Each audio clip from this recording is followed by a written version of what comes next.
प्यारे विद्यार्थियों, आप देख रहे हैं हिंदी का मॉडल पेपर। और इस मॉडल पेपर को आप जरूर देखें और इसको तैयार करें। इसमें काफ़ी इंपॉर्टेंट क्वेश्चंस हैं जो आपके परीक्षा के लिए बहुत ही उपयोगी रहने वाले हैं। तो चलिए इसको देख लेते हैं हम। 100 नंबर का ये पेपर आएगा आपका, जिसमें 100 नंबर आपको देखने को मिलेंगे और 3 घंटे का पेपर रहेगा ये। यहाँ पर जो पहला प्रश्न है उसकी बात करते हैं। तो इसमें पहला जो प्रश्न पूछा गया है, बोला गया है निम्नलिखित काव्यांश की सप्रसंग व्याख्या करनी है। सप्रसंग व्याख्या, ठीक है। तो सप्रसंग यानी कि प्रसंग भी लिखना है आपको, जो कि हमने यहाँ पे लिखा हुआ है, और साथ ही साथ व्याख्या भी करनी है। पहला जो है आपको अंधिया नहीं जिसमें उमंग भरती, ये वाला है, और फिर इसके अथवा में भी दिया है। तो दोनों में से आप कोई एक कर सकते हैं, दोनों में से कोई एक ही करना होगा। और जैसे ही आप करेंगे तो आपको मिल जाएंगे 4 अंक। सबसे पहले अगर मैं बात करूं ऊपर वाले व्याख्या की, तो यहाँ पर देखिए सबसे पहले प्रसंग लिखना है। प्रसंग में क्या हो जाएगा कि इसमें कवि क्या कहना चाहता है और इस कविता के रचयिता कौन है और वो क्या इसमें बताना चाहते हैं, तो वो प्रसंग में हमारा आ जाता है। तो प्रसंग क्या हो जाएगा, यहाँ पे हो जाएगा भारत पर चीन के आक्रमण के पश्चात कवि रामधारी सिंह दिनकर, यानी कि दिनकर की कविता है ये, उन्होंने देशवासियों को संबोधित करते हुए इस कविता की रचना की है। और विभिन्न प्रतीकों के माध्यम से कवि देशवासियों में उमंग और उत्साह भरते हुए वीरता का भाव जगाना चाहते हैं। ठीक है, तो ये हो गया आपका प्रसंग। तो इस तरह से आपको प्रसंग लिखना है। प्रसंग बहुत तरीके से लिखना है, ज़्यादा डिटेल नहीं लिखनी होती। कम से कम कविता जहाँ से ली गई है, यानी कि जो उसके रचयिता हैं और इस कविता का मूल भाव क्या है, ये कविता किस लिए लिखी गई है, वो चीज़ आपको प्रसंग में बता देनी है। और व्याख्या में जो है इस पूरे अंश को जो है आपको थोड़ा सा उच्चारण सहित जो है लिख देना है कि ये इसमें क्या कहा गया है, ये सारी लाइनें क्या कह रही हैं। तो यहाँ पे आप देखेंगे व्याख्या लिखा गया है। कवि कहता है कि वह देश जहां लोगों में कठिनाइयों के आने पर उत्साह ना जागे, जहां छातियां संगीनों के वीरों से डर जाएं, जहां के नागरिक खून बहाने के बदले आंसू बहाएं, वे कभी स्वतंत्र नहीं रह सकते। यानी कि वो कभी भी स्वतंत्र देश नहीं हो सकता जहां के लोगों में इस तरह की बाधाएं आती हैं या इस तरह के लोग जो है सोचते हैं। आगे क्या कवि कहता है, वो कहता है कि शेर के आयाल यानी कि गर्दन के बाल होते हैं। आप देखोगे तो इसमें आप जब पढ़ोगे ना तो आपको आयाल भी देखने को मिलेगा। तो ये सब आपको पता होना चाहिए कि इन पंक्तियों में जो वर्ड मीनिंग है वो क्या है।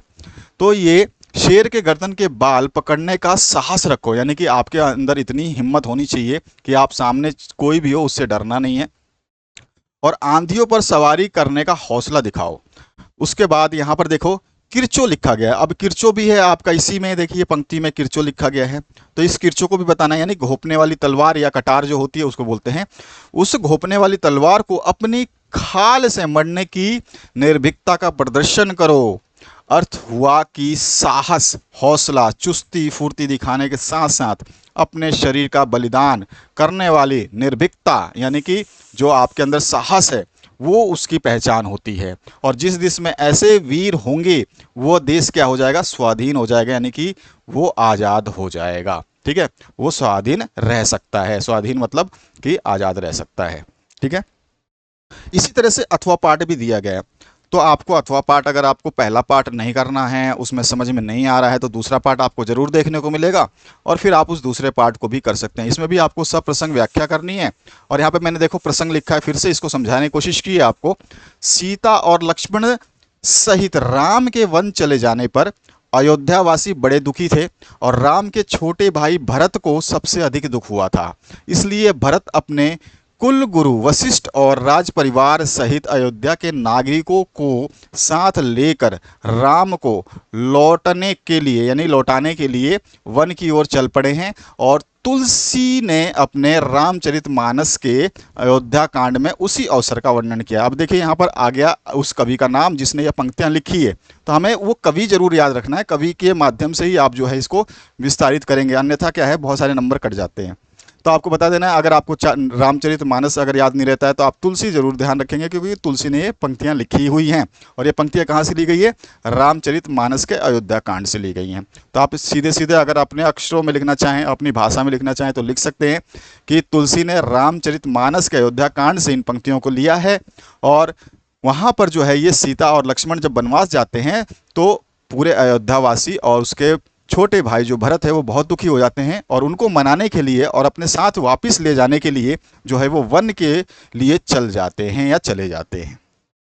अब इसमें व्याख्या है, बस इन पंक्तियों को समझा देना है। चित्रकूट में राम ने भरत के स्वभाव की बड़ी प्रशंसा की। उनका रुख देख करके वशिष्ठ ने भरत को संकेत दिया कि वे अपने हृदय की बात राम के समक्ष रखें। यही तो भरत चाहते थे। वे ऐसे अवसर की प्रतीक्षा में ही थे कि कब गुरु वशिष्ठ और राम दोनों अनुकूल हो जाएं, यानी कि वशिष्ठ आज्ञा दे दें और राम सुनने के लिए तैयार हो जाए। अवसर प्राप्त होने पर उनके शरीर में सिरहन हुई और वे सभा के समक्ष बोलने के लिए खड़े हुए, पर बोलने से पूर्व उनकी आंखों से प्रेम के आंसू बह चले। फिर बोले, मुझे जो कहना था वो तो मुनियों में श्रेष्ठ गुरु वशिष्ठ ने स्वयं ही कह दिया है। मैं उससे अधिक क्या कहूँ। मैं अपने भाई राम के स्वभाव से बचपन से ही परिचित हूँ। मैं उन्हें कभी भी अपराधी पर क्रोध करते हुए नहीं देखा है। यानी कि ये बोल रहे हैं भरत की मैंने कभी भी किसी अपराधी पर भी राम को क्रोध करते हुए नहीं देखा है। तो यहाँ पर जो है इतना ही इसमें लिखा गया है, इतना ही आपको बताना है, इससे ज़्यादा डिटेल जरूरत नहीं है। तो यहाँ से आपको 4 अंक मिल जाते हैं। अगले प्रश्न की बात करते हैं। तो यहाँ पे देखिए ख पाठ जो है वो 2 अंकीय प्रश्न आएगा और इसमें जो है आपसे पूछा गया है काव्य पंक्तियों का काव्य सौंदर्य। काव्य सौंदर्य में 2 चीज़ें आती हैं। पहला तो आपको भाव सौंदर्य बताना है और दूसरा बताना है शिल्प सौंदर्य। ठीक है, ये 2 चीज़ें आप लिख दोगे तो आपको पूरे नंबर मिल जाएंगे। जब भी काव्य सौंदर्य की बात होगी तो इसमें 2 चीज़ों को हमेशा बताना ही बताना है आपको। एक तो भाव सौंदर्य बताना है और एक शिल्प सौंदर्य बताना है। अब ये जो पंक्तियां हैं यहाँ पे आप देख रहे हैं, इस पंक्ति में कोई अथवा ऑप्शन नहीं है, ध्यान रखना। इस ख पार्ट में कोई अथवा ऑप्शन नहीं मिलेगा आपको। तो यहाँ पे प्रस्तुत पद में क्या हुआ है कि प्रस्तुत पद पहले आपको पता होना चाहिए कि पंक्ति कहाँ से ली गई है। तो प्रस्तुत पद में रैदास, यानी कि रैदास ने अपनी पंक्ति में जो है ईश्वर के निराकार रूप का वर्णन किया है कि ईश्वर का कोई रूप नहीं होता है, उसका वर्णन किया है, जिसका ना आदि है ना अंत है, यानी कि जिसकी ना तो शुरुआत है और ना ही कोई अंत है।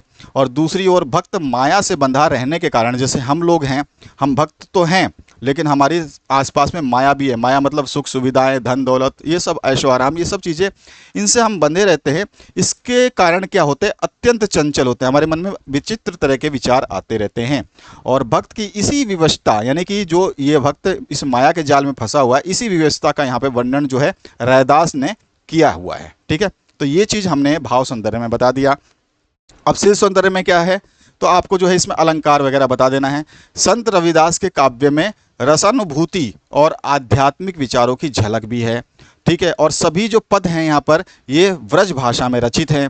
साथ ही साथ रैदास ने अपने भावों को अव्यक्त करने के लिए उपमा, रूपक, दृष्टांत अलंकारों का प्रयोग किया है।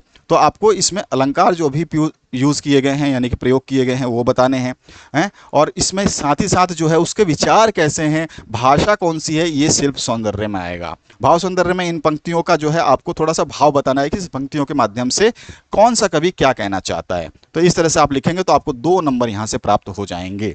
आगे बढ़ते हैं नेक्स्ट क्वेश्चन की तरफ।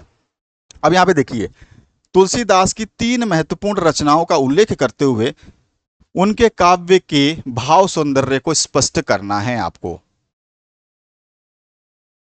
तुलसीदास की अगर रचनाओं की बात करें हम, तो इसमें रामचरितमानस के अलावा इन्होंने बहुत सारी रचनाएं लिखी हैं। उनकी रचनाएं बहुत सारी हैं, जिसमें आप बता सकते हैं गीतावली है, दोहावली भी है, आप जानते ही हैं अच्छी तरह से, विनय पत्रिका भी है और कृष्ण गीतावली अलग से है।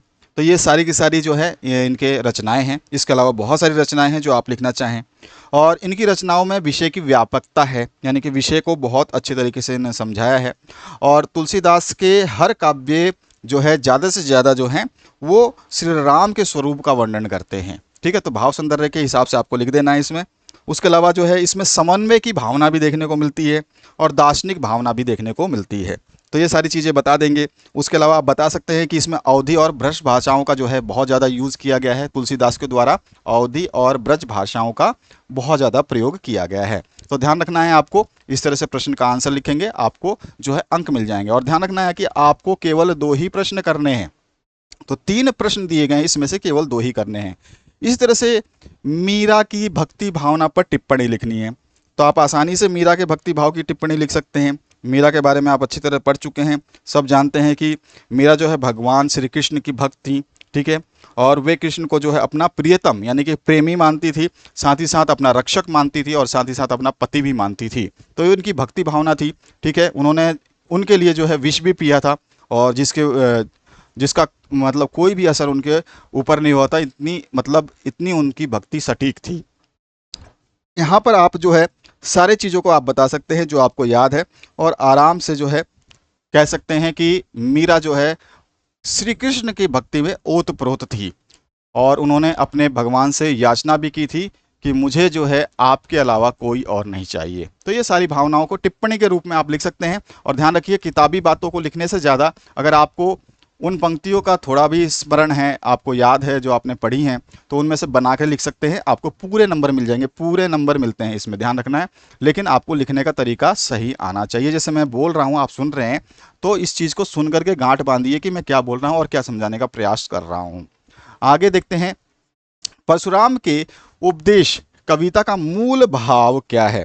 देखिए, किसी भी कविता का मूल भाव आपसे पूछा जा सकता है, ठीक है। ये तो आप मॉडल प्रश्न पत्र देख रहे हैं, और इसमें से जितने भी प्रश्न मैं बता रहा हूँ काफ़ी इंपॉर्टेंट रहेंगे। लेकिन इस कविता का जो मूल भाव है ना, वो क्या है? अन्याय और अत्याचार के प्रति जो आवाज़ उठाने के लिए जो है यहाँ पर प्रेरित किया गया है परशुराम के उपदेश में, ठीक है। तो ये आप इसमें बता सकते हैं। उसके बाद आते हैं नेक्स्ट क्वेश्चन की तरफ, जिसमें देखिए यहाँ पर लाइनें दी गई हैं, और इस काव्य पंक्तियों में निहित छंद कौन सा है और रस कौन सा है, ये आपको बताना है। तो देखिए, पंक्तियां मैंने बता दिया है कि ये रहीम की प्रस्तुत की गई हैं, और इसमें जो है बरेवे छंद से लिया गया है। आपने अगर बुक पढ़ी है तो बरेवे छंद में ये लाइन आपको दिखने को मिलेगी। तो बरेवे छंद का प्रयोग किया गया है, और इस पंक्तियों में जो है श्रृंगार रस देखने को मिलता है। अगर आप ये दोनों चीज़ें लिखते हैं, बरेवे छंद और श्रृंगार रस, तो आपको यहाँ से मिलेंगे 2 अंक सीधे। 1 नंबर तो आपको बरेवे छंद का मिल जाएगा, और 1 अंक आपको मिलेगा श्रृंगार रस लिखने का। तो सीधे सीधा आपको केवल बरेवे छंद और श्रृंगार रस भी लिख देते हैं ना, तो आपका आंसर सही हो जाएगा।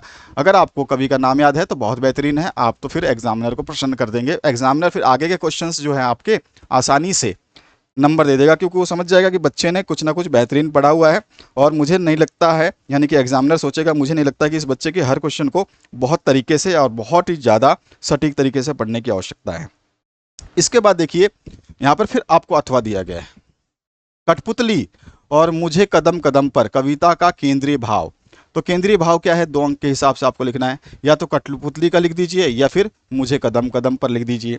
तो दोनों में से जिसका भी आपको याद है तो आप उसको बता सकते हैं। अगर कठपुतली का बताना चाहें तो उसका बता सकते हैं, अगर आप कदम कदम पे बताना चाहें तो उसका बता सकते हैं, कोई इशू नहीं है। यहाँ पे जानते ही हैं आप, जो है ये कविता जो है आपकी माधव मुक्ति बोध का है, जो मुझे कदम कदम पर है ना। इसके बारे में आप लिख सकते हैं।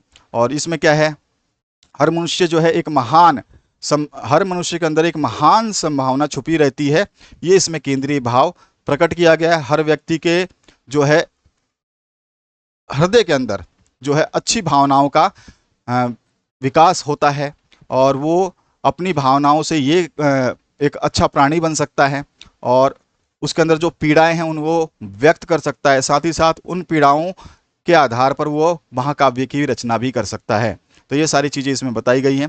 तो आप जो है मुझे कदम कदम पर जो है इसके हिसाब से आप जो है अपने हिसाब से लिख सकते हैं। सबके लाइनें थोड़ी सी अलग हो सकती है, केंद्रीय भाव जो है कुछ कुछ चेंजेस हो सकते हैं। कोई इशू नहीं है कि आप क्या लिखते हैं, लेकिन आपको ध्यान रखना चाहिए कि आपने जो कविता पढ़ी है उसमें क्या समझा है आपने, वो एक्चुअली ये कविता किस बात पे थी, कठपुतली किस बात पे थी, या मुझे कदम कदम पर किस बात पे है, बस वही होता है केंद्रीय भाव। ठीक है। अगला जो प्रश्न है, संत काव्य धारा, आप ध्यान रखना है यहाँ पे संत काव्य धारा है अथवा कृष्ण काव्य धारा, दोनों की विशेषताएं आपको बतानी है। तो दोनों में से किसी एक की बतानी है, क्योंकि अथवा आपको ऑप्शन दे दिया गया है। तो विशेषताएं क्या हो सकती हैं, तो यहाँ पर मैं कृष्ण काव्य धारा की प्रमुख विशेषताएं अगर मैं बताना चाहूँ आपको, तो इसमें क्या हो जाएगा, राधा कृष्ण की लीलाओं का इसमें वर्णन है, ठीक है। और इसमें रीति तत्वों का जो है संबोधन किया गया है, और इसमें प्रेममय भक्ति दिखाई गई है, और जीवन के जो आवश्यक रंग है उनको जो है यहाँ पर विशेष झलक जो है प्रस्तुत की गई है। प्रकृति का चित्रण भी है कृष्ण भक्त काव्य धारा में, और अलंकार और छंद का जो है, अलंकार और छंद तो सभी में आते हैं, ध्यान रखना है। तो अलंकार और छंद का बहुत ही सटीक जो है यहाँ पर वर्णन है। उसके अलावा जो है इसमें रस योजना भी है, रस भी सभी में आता है। भाषा शैली बहुत ही उत्तम है। इस तरह से आपको लिख देनी है, 5 लाइनें 4 लाइनें लिखेंगे, 2 अंक प्राप्त हो जाएंगे। ठीक है। पॉइंट भी बना सकते हैं। फर्स्ट पॉइंट जैसे मैंने बताया कि कृष्ण की जो है, राधा और कृष्ण की जो है भक्ति धारा या लीलाओं का वर्णन किया गया है। दूसरा पॉइंट आप लिख सकते हो, इसमें रीति तत्वों का समावेश भी है। इसके अलावा जो है इसमें क्या बता सकते हो, प्रेममयी भक्ति का वर्णन किया गया है, प्रकृति का बहुत ही सटीक चित्रण है, इसमें रस का प्रयोग किया गया है, भाषा शैली बहुत ही उत्तम है, उसके अलावा अलंकार और छंद जो है पेश किए गए हैं। तो ऐसे करके 5 लाइनें 4 लाइनें लिख दोगे ना केवल पॉइंट से भी, तो आपको 2 मार्क्स आसानी से मिल जाएंगे। तो लिखने का तरीका थोड़ा सा सही होना चाहिए। अगला जो है आप देखिए छठा क्वेश्चन, पठित पाठ के आधार पर आचार्य रामचंद्र शुक्ल, यानी कि आपको आचार्य रामचंद्र शुक्ल के बारे में या मन्नू भंडारी के बारे में जो है उनकी भाषा शैली की 2 विशेषताएं आपको लिख देनी है। तो किसी की भी विशेष आपको जो भी लगता हो कि आचार्य रामचंद्र की क्या बता सकते हैं या फिर मन्नू भंडारी का क्या बता सकते हैं, तो कोई दिक्कत नहीं है, ठीक है। तो आपको अपने हिसाब से लिखना है, बाकी इसमें आप सारे की सारी चीज़ें लिख सकते हैं, आपको जो अच्छा लगता है ना वो लिख अगर आचार्य रामचंद्र शुक्ल आपको अच्छे लगते हैं, उनके बारे में अगर आपको याद है तो आप बता सकते हैं कि उनकी जो आचार्य रामचंद्र शुक्ल जो हैं ये समीक्षा बहुत करते हैं, यानी कि इनकी समीक्षात्मक शैली है, और साथ ही साथ गणवेशात्मक जो है शैली उपयोग करते हैं, भावात्मक शैली भी उपयोग करते हैं, और हास्य विनोद का मनोभाव भी जो है प्रस्तुत करते हैं। और इनकी शैलियों में जो हिंदी भी मिलेगा आपको देखने को, अंग्रेजी मिलेगा, उर्दू मिलेगा, संस्कृत भाषा भी मिलेगी। तो इस तरह से आप केवल विशेषताएं बता सकते हैं, 2-3 विशेषताएं बता देंगे, 2 अंक मिल जाएंगे आपको। इसके बाद देखिए 7वां क्वेश्चन, इसमें पूछा गया निम्नलिखित में से किन्हीं 2 का उत्तर जो है 50-50 शब्दों में आपको देना है। 2 कलाकार कहानी का उद्देश्य स्पष्ट कर देना है। कहानियों का उद्देश्य बहुत ज़्यादा पूछा जाता है, क्योंकि इसमें क्या होता है कि आपने वो पुस्तक पढ़ी या नहीं पढ़ी है, या फिर उस आपने जो वो कहानी या किताब का पूरा चैप्टर पढ़ा नहीं पढ़ा, ये चीज़ आपसे ज़रूर जो है पूछी जाती है। यहीं पर आपको एग्जामिनर जो है थोड़ा सा प्रभावित करने की कोशिश करता है, यानी कि आपसे जो डिमांड करता है कि आप उसको सही सही बताएं। तो उद्देश्य क्या बता सकते हैं, ये आपको बता देना है मन्नू भंडारी की है। 2 कहानी कलाकार जो है, 2 कलाकार जो कहानी है ये कौन सा किसका लेखक है, मन्नू भंडारी। और इसमें उद्देश्यपूर्ण जो है बताया गया है इस कहानी को, और इसमें दर्शाया गया है कि कला विशेष के अन्य साधक और साधिका को कलाकार मानना परंपरागत रूप से यथार्थ है, किंतु कलाकार वह भी है जिसमें मनोवित गुणों का समुचित विकास हो, ठीक है। यानी कि मानव के प्रति जो है उसके अंदर प्रेम हो, वो भले ही वो किसी कला का अभ्यास ना करता हो, कोई ड्राइंग ना जानता हो, कोई चित्र ना जानता हो, लेकिन उसके अंदर ये सब मानवीय गुण अगर हैं तो भी वो कलाकार कहलाएगा। इस कहानी का उद्देश्य आप इस तरह से भी लिख सकते हैं। उसके अलावा जो नेक्स्ट क्वेश्चन है आप देख सकते हैं, मन में समाहित जीवन की लालसा मनुष्य की सबसे बड़ी शक्ति है। जीविका विषय जिजीविका की विजय के पाठ के आधार पर आपको स्पष्ट कर देना है। तो आप इसको अपने हिसाब से स्पष्ट कर सकते हैं, आपके ऊपर डिपेंड है ये कि आप कितना अच्छा लिखना चाहें। सभी लोग लिखने की कोशिश करते हैं, इसमें जो है केवल बताया जाता है कि आपकी लालसा जो है ना सफलता को प्राप्त करने की कैसी हो सकती है, वो चीज़ इसमें दर्शाई गई है, ठीक है। कि आपकी लालसा जो है यानी कि सफलता को प्राप्त करने की जो लालसा है वो मनुष्य में कितनी ज़्यादा है या कितनी कम है, या उस शक्ति को कैसे बढ़ाया जा सकता है, ये सारी चीज़ें इसमें बताया जाएगा या बताया गया है। और जीवन में सफल होने के लिए हमेशा जो है लालसा यानी कि लालच जो है वो होनी चाहिए। अगर आपके अंदर वो मन ही नहीं है कि मैं आईएएस बनूं, आईपीएस बनूं, या फिर जो भी सरकारी गवर्नमेंट का नौकरी करूं, ये करूं वो करूं, तो आप जो है उस चीज़ को पाने में असफल हो जाओगे। तो लालसा यानी कि मेरी लालच जो उसके प्रति है, भले ही उसको लालच बोलिए, लेकिन वो आपके मन के प्रति आपका ड्रीम है, वो आपका सपना है, तो आप जो चाहते हैं वही चीज़ इसमें बताई गई है, ठीक है। इसके बाद नेक्स्ट क्वेश्चन की तरफ मूव करें। अगर हम पीढ़ियां और गिट्टियां पाठ के आधार पर उसके शीर्षक की सार्थकता आपको बता देनी है कि ये जो पीढ़ियां और गिट्टियां जो हैं इसकी शीर्षक का जो सार्थकता क्या है। तो इसमें उम्र और अनुभव के भेद को बताया गया है। किसके बताया गया? उम्र और अनुभव के भेद को बताया गया। तो इन प्रश्नों को अगर आप करते हैं, इनमें से कोई भी 2 करते हैं, तो आपको 3-3 6 अंक मिल जाएंगे। ये ध्यान रखना है आपको, कोई भी 2 ही प्रश्न करने थे। और मैंने आपको सिंपली बता दिया, जो पीढ़ियाँ और गिट्टियाँ है, ये पीढ़ियाँ जो है क्या होती हैं, उम्र की बात कर रही हैं, और गिट्टियाँ जो हैं ये अनुभव की बात कर रही हैं, ठीक है। इन्हीं के अनुभव और जो उम्र की बात है, इसी के बीच के भेद को बताया गया है और इसी के बारे में जो है समझाया गया है। बाकी आप अपने विचार को यहाँ पे प्रकट कर सकते हैं। इसके बाद 4 अंकीय प्रश्न जो मिलेगा, इसमें सप्रसंग व्याख्या करनी है। फिर से मैंने जैसे आपको स्टार्टिंग में पहला क्वेश्चन बताया था कि प्रसंग कैसे लिखने हैं, व्याख्या कैसे लिखनी है, तो ये पूरा का पूरा जो पंक्ति है कहाँ से लिया गया है, इसके रचनाकार कौन है, और साथ ही साथ व्याख्या कर देनी है कि इन पंक्तियों के माध्यम से जो कवि क्या कहना चाहता है। इसी में अथवा पाठ भी अगर आप चाहें तो पहला पाठ करें या दूसरा पाठ करें, तो ये भी आपका वही चीज़ है कि ये जो पंक्तियां हैं किसने लिखी हैं और इन पंक्तियों के माध्यम से कवि क्या कहना चाहता है। ये तो आपने बस छोटे शब्दों में 2-3 लाइनों में बता देनी है और फिर इसके बाद में इसके भाव को थोड़ा सा आपको स्पष्ट कर देना है, जिसमें आपकी व्याख्या आ जाएगी। इसके बाद नायक सिंह की मृत्यु के बाद राजगद्दी किसे मिली, एक अंकीय प्रश्न है। आप आसानी से इसका आंसर को भी बता सकते हैं। जहां तक मुझे विश्वास है सभी बच्चों को इसका आंसर पता होगा, और अभी तक अगर आपने किताब को ढंग से पढ़ा है तो ही पता होगा। ये चीज़ ध्यान रखना कि किताब में से कहीं भी किसी भी बीच में से कोई भी क्वेश्चन पूछा जा सकता है। अगर आपने कोई भी एक प्रश्न या फिर एक कोई चैप्टर छोड़ा है तो उसमें से आपका कौन सा क्वेश्चन बनेगा इसका जो है आपको अंदाज़ा भी नहीं लगेगा। तो आपको जो है ट्राई करना है, कोशिश करना है कि हर पार्ट को थोड़ा सा आप सटीक तरीके से पढ़ लें और जितने भी इंपॉर्टेंट क्वेश्चन आपको मिलते हैं उनको पढ़ते रहें। तो ये जो यहाँ पर सीधे सीधे बात हुई है, नायक सिंह की मृत्यु के बाद राजगद्दी किसे मिली, तो इसका आंसर आप आसानी से बता सकते हैं। ठीक है, अब आते हैं हम नेक्स्ट क्वेश्चन की तरफ। इसमें पूछा गया आपसे, विराटा के पतन के बाद अलीमुद्दीन द्वारा पीछा किए जाने पर कुमुद ने क्या किया। ये भी आप आसानी से, अगर आपने देखो चैप्टर मैंने बताया आपको, चैप्टर अगर आपने नहीं पढ़ा है ना तो आपको जो है आंसर्स जल्दी से पता नहीं चलेंगे। बीच में से ज़्यादा क्वेश्चंस उठाए जाते हैं। तो पीछे जब पीछा गया तो झाड़ वो कहाँ पहुंचा था, वो ढालू चट्टान के आसपास पहुंचा था, याद है ना आपको। तो आपने अगर ये पढ़ा है ना तो आप आसानी से इसको बता सकते हैं। और विराट की पद्मिनी उपन्यास की भाषा शैली पर एक नोट लिख देना है। विराट, ये तो देखिए एक एक अंक के प्रश्न है। दो जो आपके बड़े प्रश्न है ना उनको तो छोड़ना बेवकूफ़ी हो जाएगी, क्योंकि उसमें अगर आपको देखो एक अंक में क्या होता है कि आपने सटीक नहीं लिखा है तो आपको ये नंबर नहीं मिलेंगे। लेकिन अगर 3 अंक में आपने सटीक भी नहीं लिखा, थोड़ी सी कहानी भी बनाई है ना, आपने क्या बोला कि मैंने एक कहानी सी लिख दी, छोटी सी कहानी का मतलब ये नहीं कि 50 लाइनें लिख दो। कहानी का मतलब हो गया, मान लो आप 3 अंक के प्रश्न के हिसाब से 4-5 लाइनें लिखते हैं, यहाँ तक लिख देते हैं। तो इसमें से कुछ ना कुछ तो ऐसा होगा जो एग्जामिनर सोचेगा यार इसने इतना तो लिखा, चलो इसको 3 में से 1 अंक तो दे दो। तो 3 में से 1 अंक तो आपको मिल जाएंगे, लेकिन 1 अंक का ही प्रश्न है और उसमें आपने सही नहीं लिखा तो 1 अंक तो बिल्कुल नहीं मिलेगा, आधा भी नहीं मिलेगा। ठीक है, तो ये चीज़ आपको थोड़ा सा ध्यान रखनी है। तो आप जो भी लिखें तो उसको समझ करके लिखें, संभाल करके लिखें और बेहतरीन तरीके से लिखना है आपको। ठीक है, तो विराट की पद्मिनी उपन्यास की भाषा शैली कैसी है ना, उस पर आपको एक नोट लिख देना है। तो इसमें जो है, इसमें प्रेम और बलिदान की कहानी है, आपको अच्छी तरह से पता है। विराट पद्मिनी अगर आपने पढ़ा है तो, क्योंकि अथवा ऑप्शन है ना, तो आप दोनों में से कोई एक कर दीजिए जो आसानी से आपको याद हो। तो उपन्यास की भाषा शैली पर नोट लिख सकते हैं, या विराट की पद्मिनी उपन्यास के परिवेश का चित्रण कैसा है वो आपको बता देना है। तो दोनों में से आपको जो अच्छा लगता है वो बता सकते हैं। तो इसमें क्या है, प्रेम और बलिदान की कहानी है। इसमें बुंदेलखंड की वीरता का जो है क्या किया गया है, वर्णन किया गया है। साथ ही साथ इसमें जुझारूपन, संस्कृति, प्राकृतिक सुषमा और वहाँ के जनजीवन का भी जो है आकलन किया गया है, दर्शाया गया है। और इसमें जो है बाकी आपने उपन्यास पढ़ा है तो उसके हिसाब से आप जो है अपने मर्जी से कुछ और शब्द जोड़ना चाहें तो जोड़ सकते हैं, बाकी कोई दिक्कत नहीं है। अथवा ऑप्शन करना चाहें तो अथवा भी कर सकते हैं।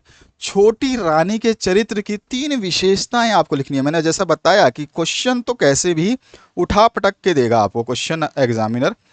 तो अगर मैं बात करूं छोटी रानी की 3 विशेषताएं तो आप बता सकते हैं आसानी से। आप अपनी मर्जी से कोई भी 3 विशेषताएं भी लिख सकते हैं।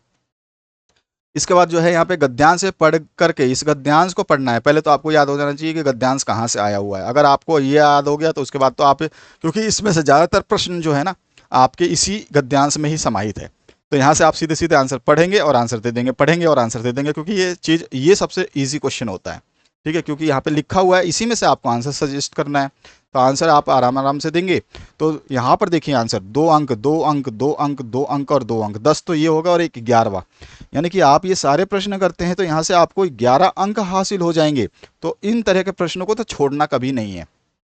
इस तरह से काव्यांश से पूछे जाएंगे, काव्यांश दिया जाएगा और इस काव्यांश को पढ़ने के बाद यहाँ पर जो प्रश्न पूछे गए हैं उनको प्रश्नों के उत्तर दे देंगे। तो यहाँ पे सारे प्रश्न जो है 1-1 अंक के प्रश्न है और यहाँ से आपको मिलते हैं 5 अंक के प्रश्न, तो यहाँ पे आपको 5 अंक मिल जाएंगे। यहाँ पर किसी एक विषय का जो है भाव पल्लवन करना है। अब भाव पल्लवन तो आप जानते ही हैं, इसके विषय के ऊपर तो आपका पूरा का पूरा एक चैप्टर है कि भाव पल्लवन कैसे करते हैं। अधिकार नहीं कर्तव्य बड़ा है, तो इसका अधिकार क्या है नहीं है ये सब चीज़ें आपको बतानी है। ठीक है, सब दिन ना होत एक समान, इसके ऊपर भी बता देना है।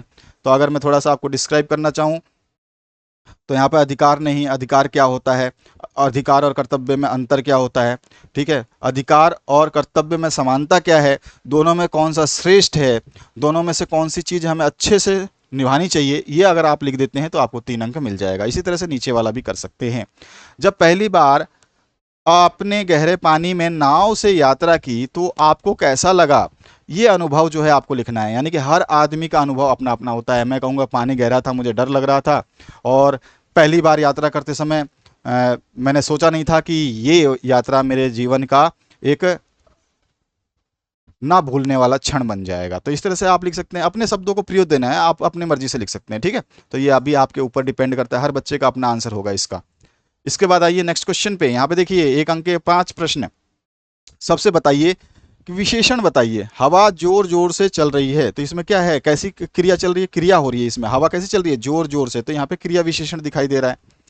निम्नलिखित में से 2 विदेशी भाषा के शब्दों को छांटिए। बहुत सारे शब्द हैं इसमें से विदेशी, जिसको हम विशद शब्द बोलते हैं, विदेशी शब्द बोलते हैं, ठीक है। तो वो आपको बताना, जो फारसी है, फारसी से हिंदी में आ गया, या आपका उर्दू से हिंदी में आ गया, ये सारे विदेशी शब्द हैं। आपका अरबी से आ गया, तो ये आपको बता देना कि इसमें से कौन सा शब्द है। और केवल आपको छांटने कितने हैं, 2 छांटने हैं। 2 छांटोगे तो आधा आधा नंबर एक एक छांटने का मिल जाएगा। विराम चिन्ह लगाना है। शाम, अब तुम खेलो, तो शाम के बाद में कोमा लग जाएगा, अब तुम खेलो के बाद फुल स्टॉप लग जाएगा। तो यहाँ पर विराम चिन्ह, आपको विराम चिन्ह का मतलब है कि जो जो चिन्ह इसमें लगने चाहिए वो सारे लगेंगे। ईद का चांद होना, यानी कि बहुत दिनों बाद दिखाई देना। किसी का भी एग्जाम्पल दे सकते हो आप। आंखों का तारा, यानी कि बहुत प्यारा होना, तो इसका भी आप अर्थ बता सकते हो, क्योंकि इसमें मुहावरे का अर्थ बता करके वाक्य में प्रयोग करना है। तो आपने बताया ईद का चांद होना, यानी बहुत दिनों बाद दिखाई देना। अब हम, अगर लड़की है तो लड़की का नाम लिख देगी, लड़का है तो लड़का लिख सकता है। जैसे मैं बोलूँ, अरे मोहन तुम इतने दिनों कहाँ थे, ऐसा लग रहा है जैसे कि ईद के चांद हो गए हो। हैं, आंखों का तारा, हर पुत्र जो है अपने माँ बाप के आंखों का तारा होता है। इस तरह से आप लिख सकते हैं। किन्हीं 2 शब्दों की वर्तनी शुद्ध कीजिए। यहाँ पे देखिए कृपा जो है, ये ऐसे कृपया जो है ये लिखा जाता है। जागृति जो है इस तरह से नहीं लिखा जाता। जागृति जो है यहाँ पे आ जाएगा जागृति, ठीक है। और उसके अलावा जो है यहाँ पर क्या है, परीक्षा नहीं होती है, परीक्षा होती है, यहाँ पे परीक्षा आ जाएगा। उसके अलावा जो है दुर्दशा, तो यहाँ पे भी आपका दुर्दशा जो है ना, तो इसमें कौन सा आ जाएगा, दुर्दशा। दुर्दशा कुछ इस तरह से लिखा जाएगा ना। तो इसको चेक कर लें, और मैंने जो बताया इनको सभी को ध्यान से रखें, और इस तरह के क्वेश्चंस आपको एग्जाम में जरूर देखने को मिलेंगे। अगला जो प्रश्न है, इसमें अवतरण का सार जो है, अब ये छोटा सा एक हिस्सा दिया है, इसका 1/3 शब्दों में, यानी कि यहाँ से लेकर के इतने शब्दों में ही जो है आपको खत्म कर देना है, इतने शब्दों में खत्म करना है। लेकिन यही शब्द नहीं लिखना है, आपको समझाते हुए लिखना है, तो ये खत्म हो जाएगा, ठीक है। और साथ ही साथ इसका एक शीर्षक भी बता देना है जब आप इसको पढ़ोगे। संसार में धर्म की दुहाई सभी देते हैं, पर कितने लोग ऐसे हैं जो धर्म के वास्तविक स्वरूप को पहचानते हैं। धर्म कोई बुरी चीज नहीं है। धर्म, यहाँ पे आप धर्म की जो है आप विशेषता बता सकते हैं, धर्म का सम्मान बता सकते हैं, ये सारी चीज़ें जो है इसमें आप लिख सकते हैं। 3 अंक के प्रश्न जो अगला रहेगा, प्ररूपण की विशेषताएं क्या होती हैं और प्रतिवेदन के प्रमुख तत्व क्या होते हैं। अगर आप पढ़ चुके हैं इन सब चीज़ों को कि प्रतिवेदन क्या होता है, प्ररूपण क्या होता है, तभी जो है आप इसका आंसर दे पाएंगे। अन्यथा क्या होगा कि आप आंसर गलत लिखेंगे और फिर हो जाएगा आपका ये क्वेश्चन ही गलत। तो इस क्वेश्चन को जो है जब भी आप करें, किसी भी क्वेश्चन को करें, तो क्वेश्चन को करते समय ये ध्यान रखें कि प्ररूपण क्या होता है या फिर लेखन क्या होता है, सारी चीज़ें आपको पता होना चाहिए। प्ररूपण की विशेषताएं क्या हो सकती हैं, तो अगर आप लिखना चाहें तो ये संक्षिप्तता होती है इसके अंदर, ठीक है, संक्षिप्त होता है ये। संक्षिप्त को थोड़ा सा आप समझा सकते हैं कि प्रारूप में जो है सबसे बड़ी बात ये होती है कि इसमें संक्षिप्त रूप से वर्णन होना चाहिए, और शुद्ध और सही होना चाहिए प्ररूपण, ठीक है। उसके अलावा जो है इसमें पूर्णता हमेशा होनी चाहिए, आधा अधूरा कोई चीज़ नहीं होनी चाहिए, और तथ्यपरक होना चाहिए, यानी कि सच पे आधारित होना चाहिए। बहुत सारी चीज़ें विशेषताएं हैं, आप लिख सकते हैं। प्रतिवेदन की बात करें तो प्रतिवेदन की विशेषताएं भी आप बता सकते हैं, आपके ऊपर डिपेंड है। अगर आपने प्रतिवेदन पढ़ा है तो आप आसानी से बता सकते हैं। इसमें क्या है, किसी प्रकरण या किसी घटना का जो है या कार्य योजना का जो वर्णन होता है, ठीक है। इसमें प्रसंग की सारी प्रमुख बातें लिखी जाती हैं।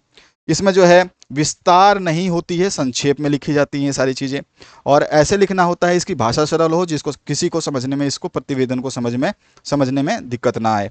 तो ये सारी चीज़ें आप, जो स्पष्टता होनी चाहिए, अच्छे शब्दों का प्रयोग होना चाहिए, सटीक जो है आपका मैसेज यानी कि आपका संदेश जो है वो सटीक होना चाहिए। तो ये सारी चीज़ें इसकी विशेषता हो गई। तो आप पॉइंट टू, जब भी आपको कुछ विशेषताएं, कमियां, हानियां कुछ भी पूछे ना, तो पॉइंट बनाइए, 1 पॉइंट, 2 पॉइंट, 3 पॉइंट, 4 पॉइंट या 5 पॉइंट, जो भी आप लिखना चाहें, 5-4 पॉइंट में आप इसको समझा सकते हैं। अच्छा, यहाँ पर्यटनशील हिमाचल प्रदेश में भारतीय एवं विदेशी पर्यटकों की आमद दी गई है। इन आंकड़ों को उपयुक्त ग्राफ में प्रदर्शित करना है। तो ग्राफ तो आप बना सकते हैं। ग्राफ आपने 10वीं में पढ़ा होगा, 11वीं में पढ़ा होगा, इस तरह से ग्राफ बनाना है। आपको देखना है 2015, एक तरफ आप लिख दीजिए, इधर अगर आप वर्ष लिखते हैं तो इधर वर्ष लिख दीजिए, ठीक है। और जो है यहाँ पर इस ग्राफ को जब आप समझाएंगे तो इसमें आप भारतीय पर्यटक भी हैं और विदेशी पर्यटक भी हैं, ठीक है। इन दोनों को आपको साथ में लेके चलना है। और इसी वर्ष में जो है आपको 2016, 17, 18, 19 इस तरह से दिखाना है। किसी भी वर्ष को आप दिखा सकते हैं और आसानी से समझा सकते हैं। इसके बाद देखिए, निबंध लेखन बहुत अच्छा विषय है। तो इसमें निबंध लेखन में जो है अशिक्षा एवं अंधविश्वास, इसके बारे में बता सकते हैं। महामारी और टीकाकरण, अभी आप गुजरे हुए हैं महामारी से, तो आपको तो इस पे पूरा का पूरा नॉलेज है। भारत की स्वास्थ्य प्रणाली कैसी है, तो आप जानते हैं इस महामारी में जो भारत की स्वास्थ्य प्रणाली देखने को मिली वो बहुत ही गंभीर थी, ठीक है। सह शिक्षा कैसी है ये आपको बता देनी है। तो इनमें से कोई भी एक विषय पे, क्योंकि आपको एक विषय दिया गया है यहाँ पे, तो उसके हिसाब से जो है आपको निबंध लिख देना है। अगला जो प्रश्न है, आप जिस क्षेत्र में रहते हैं वहां अभी तक अस्पताल नहीं खुला है, किसी दैनिक समाचार पत्र के स्तंभ पाठकों के लिए पत्र लिखिए जिसमें नया अस्पताल खोलने का अनुरोध किया गया हो। तो इसमें जो है सबसे पहले आपका एड्रेस आ जाएगा, आपका पता आएगा, ठीक है। उसके बाद जो है आपने जैसे लिख दिया कि C69 उमेश नगर उदयपुर, ठीक है। अब ये हो गया। इसके बाद जो है आप लिखेंगे सेवा में, सेवा में। अब किसको लिख रहे हैं, दैनिक समाचार पत्र को, दैनिक भास्कर को लिख दीजिए। तो आपका दैनिक भास्कर, ठीक है। आप दैनिक भास्कर को पहले क्या लिखेंगे, संपादक महोदय, संपादक महोदय दैनिक भास्कर। अच्छा, आपका पता लिखने के बाद जरूर ध्यान रखना, एक चीज बहुत इंपॉर्टेंट होती है जो सबसे बड़ा गलत होता है एग्जामिनर को, अपना पता लिखने के बाद दिनांक जरूर लिखें। क्या लिखेंगे आप, दिनांक लिखेंगे। देखिए ध्यान रखिएगा, इधर प्रारूप बता रहा हूँ। आपका पता जैसे कि C116 भरतपुर, ये लिख दिया। इसके बाद सीधा सीधा आप दिनांक लिखेंगे, दिनांक जो भी है आज, अगर हम बात करें कोई भी दिनांक आप लिख देते हैं, यहाँ पे दिनांक हो गया।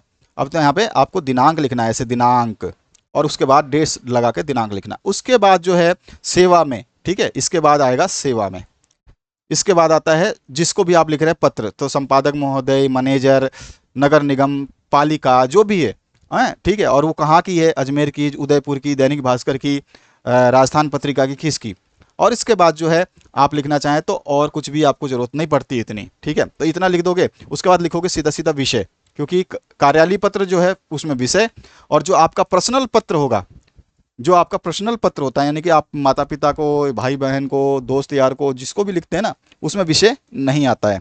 लेकिन जो कार्यालय पत्र, देख रहे हैं आप क्या बोल रही है कि अस्पताल नहीं खुला, तो ये अस्पताल तो आपके घर का तो नहीं है, तो अस्पताल क्या हो गया, कार्यालय पत्र हो गया, यानी कि सरकार के माध्यम से चलने वाली चीज़ें हैं, तो इसमें विषय आएगा। तो आप लिखोगे अस्पताल ना खुलने के संदर्भ में, ठीक है, या विषय में।